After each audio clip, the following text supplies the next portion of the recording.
தற்போதைய அண்மை செய்தியை பார்த்துக் கொண்டிருக்கிறோம்.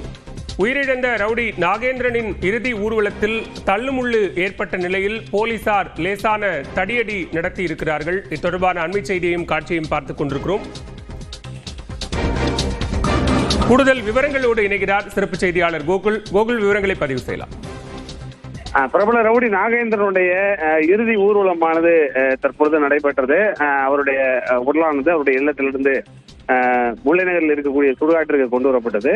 அப்போது அந்த ஊர்வலத்தில் அந்த பகுதியைச் சேர்ந்த பலரும் கலந்து கொண்டார்கள். காவல்துறை குவிக்கப்பட்டிருந்தாங்க.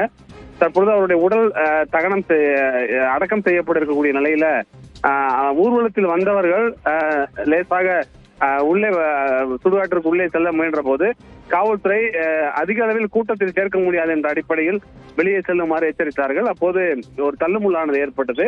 லேசாக காவல்துறை தடியடி நடத்தி அந்த கூட்டத்தை கலைத்தார்கள். தற்பொழுது நாகேந்திரனுடைய உடலானது அடக்கம் செய்வதற்கான அனைத்து பணிகளும் நிறைவடைந்திருக்கிறது. ஏறக்குறைய 300க்கும் மேற்பட்ட போலீசார் பாதுகாப்பு குவிக்கப்பட்ட நிலையில எந்தவித ஒரு அசம்பாவித சம்பவங்களும் இல்லாமல் நாகேந்திரனுடைய இறுதி ஊர்வலம் நடைபெற்றிருக்கிறது. இந்த கூட்டத்திற்கு கட்டுப்படுத்துவதற்காக காவல்துறை லேசான தடியடி நடத்தி தற்பொழுது இந்த இறுதி ஊர்வலத்தை நடத்தி முடித்திருக்கார்கள். விவரங்களுக்கு நன்றி கோகுல்.